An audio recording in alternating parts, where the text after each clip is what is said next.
If you're a business owner and you've often said to yourself, I'm just going to wait until I get that extra client, I'm just going to wait until I hit that income level before I take the next step, hire a new team member, buy that extra van, book that bigger space for your event. If that sounds like you, then you're going to love our chat with Coach Tom. He talks about this concept called the law of vacuum. Let's jump in and have a listen. Why did you become a business coach? I first moved to Arizona, which was about 12 years ago, and I was had just gotten married. The first year I was married, my wife saved my life. She actually made me go to the dermatologist and get this mole checked on my back, and it turns out that I had melanoma cancer. I got the call from the doctor when I was traveling, and I thought, I needed to get back in there right away and get that handled and stuff like that. I thought to myself, I need to do something that makes a bigger difference in the world than what I was doing at the time. And at the time, I worked in the sales world, and I was selling jackets for Canada Goose. And I thought to myself, I really need to do something that I can make an impact. And just selling expensive jackets to rich people wasn't really moving the needle. It was making money, but it wasn't doing anything in my community or anything in the world, I didn't think. So I had met a gentleman that was one of my friends from LA. He was a doctor, and he was doing Doctors Without Borders. So he was going down to Mexico and helping people all the time down there. I'm like, oh, that's great. I'd love to do something like that, but I'm not a doctor. And then on a bike ride one day, I meet this guy. He's a great cyclist, this older gentleman, a business owner. And he was a pilot on the weekends, and he was flying the Doctors Without Borders and their supplies down there and helping them out in that way. I thought, that's great, but I'm not a pilot. So how can I give back to the world in some cool fashion? What do I know about? And so then later on, a couple of years went by, and I was giving this some deep thought. But then someone from ActionCOACH reached out to me and told me about becoming an action coach. And I didn't even really know what a business coach was. I didn't know that it was like business coaching for normal businesses. I knew that there was executive coaches, for C-suite guys and big companies, but I didn't know that there was business coaches at the regular person level. And so I went to another coach's growth club, his quarterly planning meeting with all of his clients, and I saw how he was making an impact with all of his clients. They were so happy, and because they had done the work and they were getting results in their business and turns out it was in their relationship as well. I saw other clients that weren't doing the work, and they weren't happy they didn't do the work, but they were happy to be there. So I'm like, that's exactly what I want to do.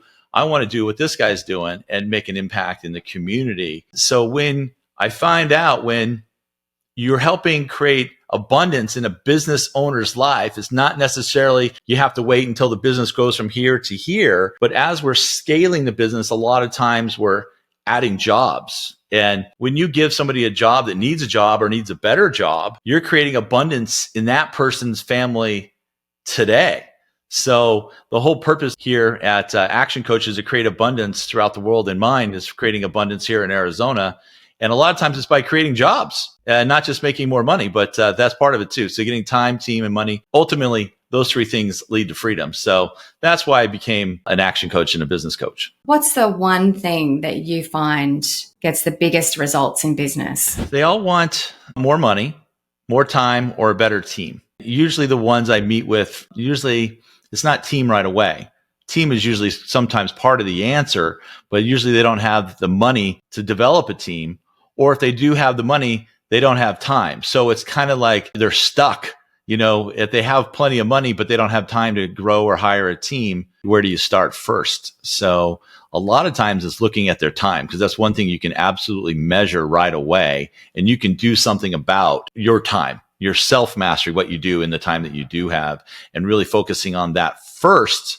And then we can focus on the money and free that up so that you can start hiring the right team and go from there. So how did you help Pat and Ben? So you looked at the time target, you worked through that process. What was next for them? The first thing we needed to do was figure out where they were spending their time. So we use a thing called the activity tracker, and we basically keep track of what types of activity you're doing, like time blocking, for 2 weeks. Are you doing marketing activities? Are you doing phone? You're picking up. I don't need to know the details, just like what type of activity it is.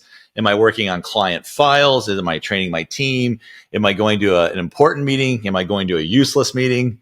What are those things? Am I on YouTube during the day or shopping on eBay? We need to know all those different things so we can look at what we just need to delete. So after the 2 weeks, we say, how much time are we spending on doing these things? And number one, we apply the 4Ds. So first thing, what do we just need to stop doing? We just need to delete those things altogether. We shouldn't be doing them. Next one is, what do we need to defer?